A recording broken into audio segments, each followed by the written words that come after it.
कर दीजिएगा। तो चलिए वीडियो को स्टार्ट करते हैं।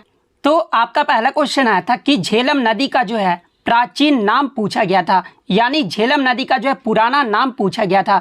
तो देखिए झेलम नदी का जो पुराना नाम था ना, यह आपका वितस्ता नदी था। तो वितस्ता नदी आपका यहाँ पे करेक्ट आंसर होगा।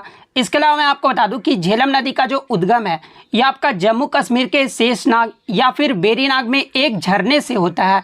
और ये जो आपका एक झेलम नदी है ना, ये सिंधु नदी का जो है एक सहायक नदी है। इसके अलावा बात कर ले कुछ और प्राचीन नदियों के अन्य नाम के बारे में।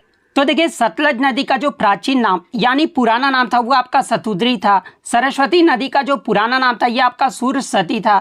व्यास नदी का जो पुराना नाम था ये आपका विपाशा था। सिंधु नदी का जो प्राचीन नाम है ये आपका इंदुस था। रावी नदी का जो पुराना नाम है ये आपका पुरुषनी था। चेनाब नदी का जो पुराना नाम है ये आपका अस्कनी था। इसके अलावा गंडक नदी का जो पुराना नाम है ये आपका सदनीरा था। तो ये सारे फैक्ट जो है आपको ध्यान में रखना है। नेक्स्ट क्वेश्चन आपका यहाँ पर आया था कि which of the following states does not fall under the basin of river Tapi, यानी निम्नलिखित में से कौन सा राज्य जो है तापी नदी के बेसिन के अंतर्गत जो है वो नहीं आता है। जहाँ पे ऑप्शन में आपका मध्य प्रदेश, सेकंड ऑप्शन में महाराष्ट्र, थर्ड ऑप्शन में आपका गुजरात और फोर्थ ऑप्शन में जो आपका राजस्थान दिया गया था। तो देखिए अगर तापी नदी के उद्गम स्थल की बात कर ले तो देखिए तापी नदी जो ये आपका मध्य प्रदेश में दक्कन के पठार की गावलीगढ़ पहाड़ियों से जो ये आपका निकलता है। और ये जो आपका तापी नदी है ना, ये पश्चिम में बहने वाला जो है ये नदी है। और ये जो नदी है ये आपका अरब सागर में गिरता है। इसके अलावा तापी नदी का जो लंबाई है ये आपका लगभग 700 किलोमीटर है। और ये जो आपका महाराष्ट्र, गुजरात और मध्य प्रदेश राज्यों से होकर बहता है। और आपके ऑप्शन में जो एक राजस्थान दिया गया था। तो देखिए ये जो आपका तापी नदी है ना, ये आपका राजस्थान बेसिन के अंतर्गत नहीं आता है। तो राजस्थान आपका यहाँ पे करेक्ट आंसर होगा। नेक्स्ट क्वेश्चन आपका यहाँ पर आता है कि संविधान के किस अनुच्छेद में जो है नागरिकता यानी सिटीजनशिप जो है वो शामिल है। तो देखिए भारतीय संविधान के भाग 2 और अनुच्छेद 5 से 11 तक जो है आपके नागरिकता जो है वो शामिल है। तो अनुच्छेद 5 से 11 आपका यहाँ पे करेक्ट आंसर होगा। इसके अलावा भाग 1 की बात कर ले तो देखिए भाग 1 में जो है आपका संघ और उसके क्षेत्र के बारे में जो है वर्णित किया गया है। इसके अलावा मौलिक अधिकार जो ये आपका भाग 3 में है। और मौलिक अधिकार के अनुच्छेद की बात कर ले तो देखिए मौलिक अधिकार जो ये आपका अनुच्छेद 12 से लेकर 35 तक जो है ये आपका वर्णित है। अनुच्छेद भाग 4 में जो है आपका नीति निर्देशक सिद्धांत यानी डीपीएसपी जो है ये आपका भाग 4 में है। और डीपीएसपी के अनुच्छेद की अगर मैं बात कर लूँ तो देखिए डीपीएसपी का जो अनुच्छेद है ये आपका 36 से 51 तक है। तो ये फैक्ट भी आपको ध्यान में रखना है।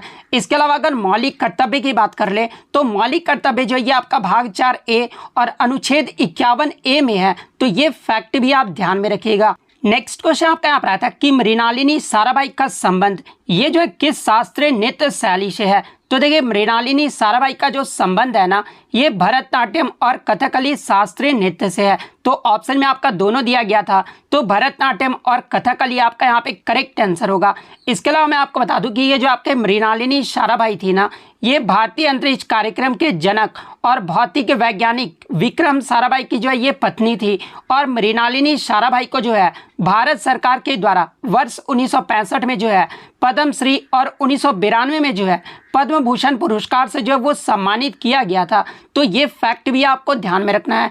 इसके अलावा बात कर ले अन्य नृत्यांगना के बारे में जहां से आपके टीसीएस के द्वारा प्रश्न पूछे जाते हैं, जैसे कि भरतनाट्यम। भरतनाट्यम जो ये आपका तमिलनाडु राज्य का एक शास्त्रीय नृत्य है। और इसमें अगर प्रमुख नृत्यांगना की बात कर ले तो ए कृष्णा अय्यर, रुक्मणी देवी अरुणडेल, यामिनी कृष्णमूर्ति, लक्ष्मी विश्वनाथन, पद्म सुब्रमण्यम, मृणालिनी साराभाई, मल्लिका साराभाई, इन सभी का जो संबंध है ना ये आपके भरतनाट्यम नृत्य से है। इसके अलावा कुचिपुड़ी की बात कर ले तो कुचिपुड़ी जो है ये आपका आंध्र प्रदेश राज्य का एक शास्त्रीय नृत्य है। इसके अलावा इसके अगर प्रमुख नृत्यांगना की बात कर ले तो रागिनी देवी, राधा रेड्डी, राजा रेड्डी, यामिनी कृष्णमूर्ति, इंद्राणी रहमान, इन सभी का जो संबंध है ना ये आपके कुचिपुड़ी शास्त्रीय नृत्य से है। इसके अलावा अगर कथकली की बात कर ले तो कथकली जो ये आपका केरल का एक शास्त्रीय नृत्य है। और इसमें अगर प्रमुख नृत्यांगना की बात कर ले तो वीएन मेनन, गुरु कुंचु कुरूप, गोपीनाथ कोटिकल शिवरामन, रीता गांगुली, इन सभी का जो संबंध है ना ये कथकली शास्त्रीय नृत्य से है। ओडिसी जो ये आपका उड़ीसा का शास्त्रीय नृत्य है। और इसमें प्रमुख नृत्यांगना की बात कर ले तो इंद्राणी रहमान, चार्ल्स फ्रेबिक, गुरु पंकज चरण दास, केलुचरण महापात्र, सोनल मानसिंह, शेरोन लोवेन, इसके अलावा मारियाला बारवी, इन सभी का जो संबंध है ना ये आपके ओडिसी नृत्य से है। इसके अलावा अगर मणिपुरी की बात कर ले तो ये आपका मणिपुर का एक शास्त्रीय नृत्य है और इसमें प्रमुख नृत्यांगना की बात कर ले तो राजा भांगचंद्र, रविन्द्रनाथ टैगोर, नैना, सुवर्णा, रंजना और दर्शना, ये जो आपकी झावेरी बहन है इनका भी जो संबंध है ये मणिपुरी नृत्य से है। इसके अलावा गुरु बिपिन सिंह, इनका भी जो संबंध है ये आपके मणिपुरी नृत्य से है। कथक नृत्य की बात कर ले तो ये आपका उत्तर प्रदेश राज्य का एक शास्त्रीय नृत्य है और इसमें प्रमुख नृत्यांगना की बात कर ले तो लेडी लीला सीखे, बिरजू महाराज, लच्छू महाराज, सितारा देवी, दमयंती जोशी, इन सभी का जो संबंध है ना ये आपके कथक नृत्य से है। इसके अलावा सत्रिया की बात कर ले तो ये आपका असम का एक शास्त्रीय नृत्य है और इसमें आपके शंकर देव जो है ये आपके प्रमुख नृत्यांगना है। मोहिनी अट्टम की बात कर ले तो ये आपका केरल का एक शास्त्रीय नृत्य है और इसमें आपके वीएन मेनन, कल्याणी अम्मा, सुनंदा नायर, कलामंडलम छमवती, माधुरी अम्मा, जयप्रभा मेनन, इन सभी का जो संबंध है ना ये आपके मोहिनी अट्टम नृत्य से है। तो ये सारे फैक्ट जो है आपको ध्यान में रखना है। नेक्स्ट क्वेश्चन आपका यहाँ पर आता है कि भरतनाट्यम ये जो है किस धर्म से संबंधित है। तो देखिए अगर भरतनाट्यम की बात कर ले तो ये आपका भारत का सबसे पुराना शास्त्रीय नृत्य है और ये जो आपका इसे भरतनाट्यम को जो है सादिर अट्टम के नाम से भी जो है वो जाना जाता है और ये जो आपका तमिलनाडु राज्य का जो है एक शास्त्रीय नृत्य है और भरतनाट्यम जो ये आपका विशेष रूप से शैव धर्म से जो है वो आपका संबंधित है। तो शैव धर्म आपका यहाँ पे करेक्ट आंसर होगा। नेक्स्ट क्वेश्चन आपका यहाँ पर आता है कि AFC महिला एशियाई कप 2022 ये जो है कहाँ पर आयोजित किया गया था। तो देखिए मैं आपको बता दूं कि AFC महिला एशियाई कप 2022 ये जो आपका भारत देश में आयोजित किया गया था। तो भारत आपका यहाँ पे करेक्ट आंसर होगा। इसके अलावा आगे के शिफ्ट में अगर आपसे पूछा जाए कि AFC महिला एशियाई कप 2022 ये जो है भारत के कितने स्थानों पर आयोजित किया गया था तो ये आपका 3 स्थानों पर जो है वो आयोजित किया गया था और वो 3 स्थान कौन कौन से हैं। तो पहला आपका नवी मुंबई के DY पाटिल स्टेडियम में आयोजित किया गया था। सेकंड आपका अहमदाबाद के ट्रांसेडिया स्टेडियम में जो है आयोजित किया गया था और थर्ड आपका भुवनेश्वर के कलिंग स्टेडियम में जो है ये आपका खेला गया था। तो ये फैक्ट भी आपको ध्यान में रखना है। इसके अलावा बात कर ले AFC महिला एशियाई कप 2022 ये जो है कौन सा संस्करण रहा था। तो ये आपका 20वां संस्करण रहा था और इसका जो विजेता टीम है ये आपका चीन देश रहा था और चीन ने जो है 2022 में ये जो है 9वां खिताब जो है वो जीत लिया है। वहीं अगर रनर अप की बात कर ले यानी उप विजेता कौन सा देश रहा था तो देखिए इसका जो उप विजेता वो आपका दक्षिण कोरिया देश रहा था। तो ये फैक्ट भी आपको ध्यान में रखना है। नेक्स्ट क्वेश्चन आपका यहाँ पर आता है कि शोभा नायडू का अक्टूबर 2022 में निधन हो गया था ये जो है किस नृत्य से संबंधित है। तो देखिए मैं आपको बता दूं कि ये प्रश्न आपका नहीं पूछा गया था लेकिन कुछ बच्चों ने भेजा तो मैं सोचा कि आपको ये बता देता हूं, हो सकता है आगे के शिफ्ट में आपसे पूछ दिया जाए। तो देखिए मैं आपको बता दूं कि शोभा नायडू का जो संबंध है ना ये आपके कुचिपुड़ी नृत्य से है। तो कुचिपुड़ी आपको ध्यान में रखना है।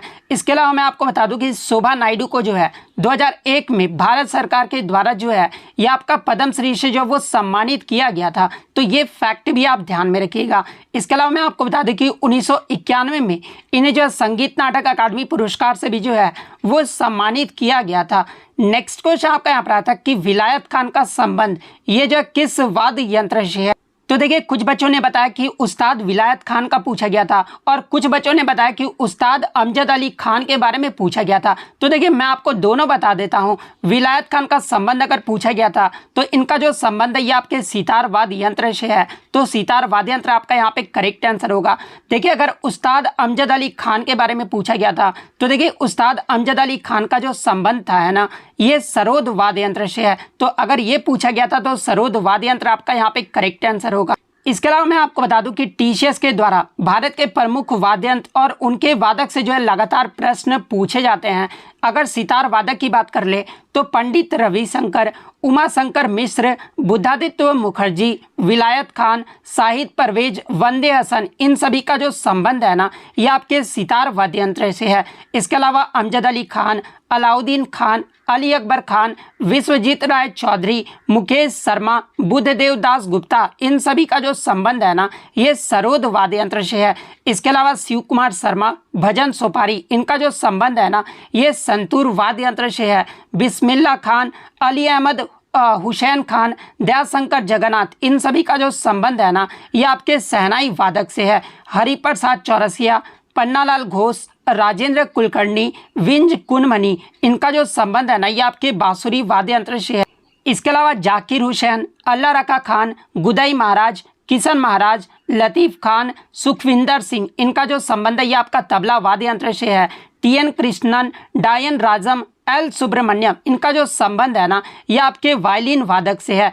इसके अलावा उस्ताद सादिक अली खान, इसके अलावा असद अली खान, इनका जो संबंध है ना ये आपके रुद्र वीणा से है। इसके अलावा एस बालचंद्रन, कृष्ण भागवतार, बदरुद्दीन डागर, इनका जो संबंध है ना ये आपके वीणा वादक से है। तो ये सारे फैक्ट जो है आपको ध्यान में रखना है। नेक्स्ट क्वेश्चन आपका एक स्टेटमेंट बेस्ड प्रश्न आया था, यानी कथन बेस्ड जो है वो प्रश्न आया था कि राज्य और केंद्र सरकार के खातों का जो ऑडिट है ना ये कौन करता है। तो देखिए राज्य और केंद्र सरकार के खातों का जो ऑडिट है ना ये आपके CAG यानी भारत के नियंत्रक और महालेखा परीक्षक के द्वारा जो है वो किया जाता है। तो भारत के नियंत्रक और महालेखा परीक्षक आपका करेक्ट आंसर होगा। इसके अलावा CAG के अनुच्छेद की बात कर ले तो देखिए CAG का जो अनुच्छेद है ये आपका 148 से लेकर 151 तक है। इसके अलावा CAG के जो नियुक्ति है वो आपका राष्ट्रपति के द्वारा किया जाता है। और CAG के कार्यकाल के बारे में अगर मैं बात कर लूँ तो देखिए CAG का जो कार्यकाल है ना ये 6 साल या फिर 65 वर्ष जो भी पहले हो जाए वो जो आपका CAG का जो है वो कार्यकाल होता है। तो ये फैक्ट भी आपको ध्यान में रखना है। नेक्स्ट क्वेश्चन आपका यहाँ पर आता है कि नीति आयोग के पॉवर्टी इंडेक्स 2022 में सबसे गरीब राज्य को जो है डिसेंडिंग ऑर्डर में जो वो व्यवस्थित करना था। तो देखिए मैं आपको बता दूं कि नीति आयोग के बहुआयामी गरीबी सूचकांक यानी MPI 2021 के अनुसार बिहार राज्य जो था वो सबसे गरीब राज्य था। बिहार का जो है जनसंख्या जो है कितना परसेंट गरीब था तो ये आपका 51.91% जो है वो जनसंख्या गरीब था। तो बिहार जो आपका यहाँ पे करेक्ट आंसर होगा। इसके अलावा दूसरे अगर राज्य की बात कर ले तो दूसरे स्थान पे जो आपका राज्य रहा था ये आपका झारखंड राज्य रहा था। झारखंड के 42.16% जनसंख्या आबादी जो है ये गरीब है। इसके अलावा थर्ड स्थान पे जो है आपका उत्तर प्रदेश राज्य है। उत्तर प्रदेश के लगभग 37.79% आबादी जो है वो गरीब है। इसके अलावा इस सूचकांक में मध्य प्रदेश जो है ये आपके चौथे स्थान पे है और इसका जो है कितना परसेंट है तो 36.65% है। इसके अलावा मेघालय जो है ये आपका 5वें नंबर पे है। तो ये क्रम भी जो आपको ध्यान में रखना है। इसके अलावा बात कर ले नीति आयोग के MPI 2021 के अनुसार सबसे कम गरीब वाला राज्य कौन सा था। तो देखिए सबसे कम जो गरीब वाला राज्य था ना ये आपका केरल राज्य था। केरल का जो कितने परसेंट आबादी जो है वो गरीब है तो 0.71% जो है वो गरीब आबादी है। इसके अलावा सेकंड स्थान पे जो आपका गोवा राज्य है, थर्ड पे आपका सिक्किम है, फोर्थ पे आपका तमिलनाडु है और फिफ्थ पे आपका पंजाब राज्य है। तो ये फैक्ट भी आपको ध्यान में रखना है। नेक्स्ट क्वेश्चन आपका यहाँ पर आया था रासायनिक गतिशीलता के कानूनों और तरल में परासरणी दबाव की खोज के लिए जो है 1901 में किसे जो है वो नोबेल पुरस्कार जो है वो दिया गया था। तो देखिए मैं आपको बता दूं कि डायनेमिक ऑस्मोटिक प्रेशर के खोज के लिए 1901 में जो है ये आपके नीदरलैंड्स के जैकबस हेनरिक्स वान एट हॉप को जो है ये आपका नोबेल पुरस्कार जो है वो दिया गया था। तो जैकबस हेनरिकस वान एट हॉप आपका यहाँ पे करेक्ट आंसर होगा। नेक्स्ट क्वेश्चन आपका यहाँ पर आता है कि the group of village in the Chola dynasty was none as यानी चोल वंश में जो है गांव के समूह को ये जो है किस रूप में जाना जाता था। तो देखिए मैं आपको बता दूं कि चोल वंश में गांव के समूह को जो है यह आपका कुर्रम कहा जाता था। तो कुर्रम आपका यहाँ पे करेक्ट आंसर होगा। इसके अलावा मैं आपको बता दूं कि ये जो आपके कुर्रम थे ना ये चोल प्रशासन के सबसे निचली इकाई था। इसके अलावा चोल प्रशासन में व्यापारियों के स्थानीय संगठन को जो है यह आपका नगरम कहा जाता था।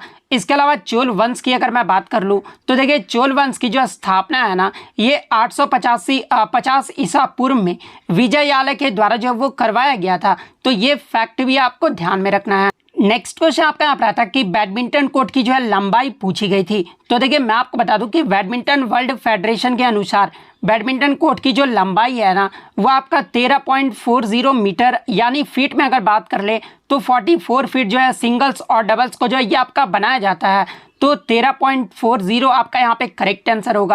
इसके अलावा अगर बैडमिंटन कोर्ट की चौड़ाई की बात कर ले तो देखिए बैडमिंटन कोर्ट की चौड़ाई का सिंगल्स का जो चौड़ाई होता है ना वो आपका 5.18 मीटर यानी 17 फीट होता है। और डबल्स में अगर चौड़ाई पूछा जाए तो देखिए डबल्स का जो चौड़ाई है ना वो आपका 6.1 मीटर यानी 20 फीट जो है वो रखा जाता है। तो ये फैक्ट भी आपको ध्यान में रखना है।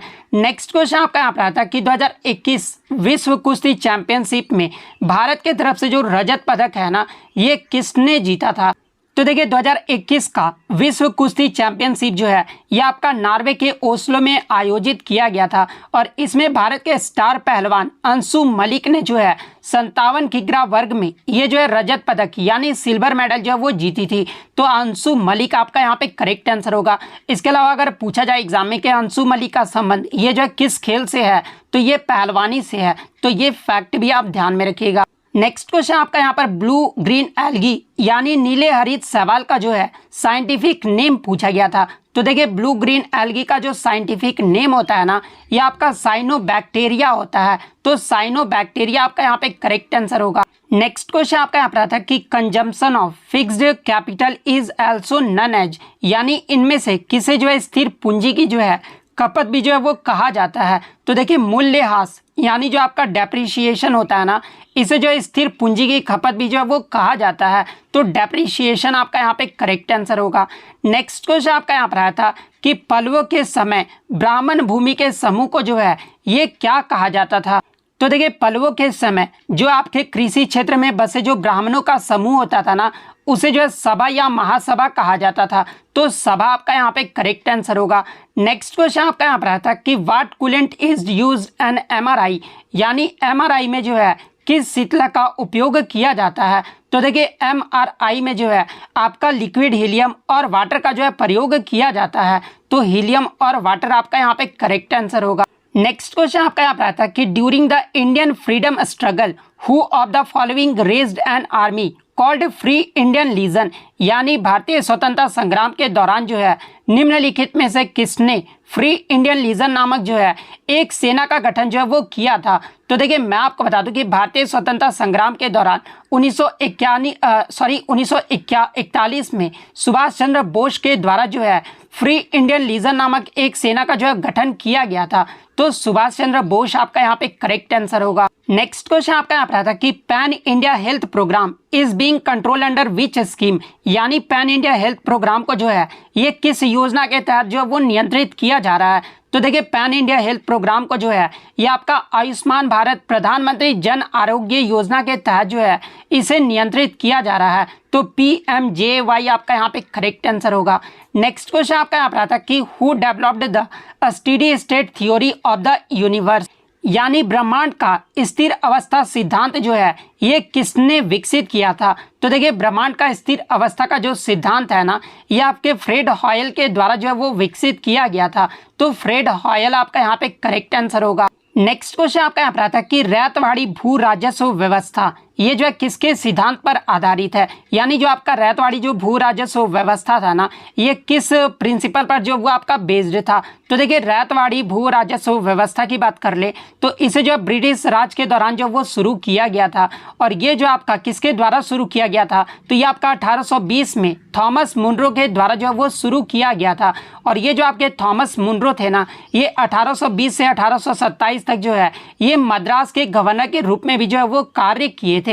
और ये जो आपका रैयतवाड़ी भू राजस्व व्यवस्था था ना ये भूमि के क्षेत्रफल के आधार पर जो है ये आपका आधारित जो वो किया गया था। तो भूमि का क्षेत्रफल आपका यहाँ पे करेक्ट आंसर होगा। नेक्स्ट क्वेश्चन आपका यहाँ पर आता है कि भक्ति प्रदीप कुलकर्णी को किस खेल में जो है 2022 का अर्जुन अवार्ड दिया गया है। तो देखिए मैं आपको बता दूं कि गोवा के शतरंज खिलाड़ी भक्ति कुलकर्णी को जो है 2022 में खेलों में उत्कृष्ट प्रदर्शन के लिए जो है अर्जुन पुरस्कार से जो वो सम्मानित किया गया था। तो भक्ति प्रदीप कुलकर्णी का संबंध किस खेल से है तो ये आपके शतरंज यानी चेस खेल से है। सो शतरंज आपका यहाँ पे करेक्ट आंसर होगा। नेक्स्ट क्वेश्चन आपका यहाँ पर आता है कि which Hindu festival celebrate ties of protection यानी कौन सा हिंदू त्यौहार जो है संरक्षण के संबंधों का जो है ये जश्न मनाता है।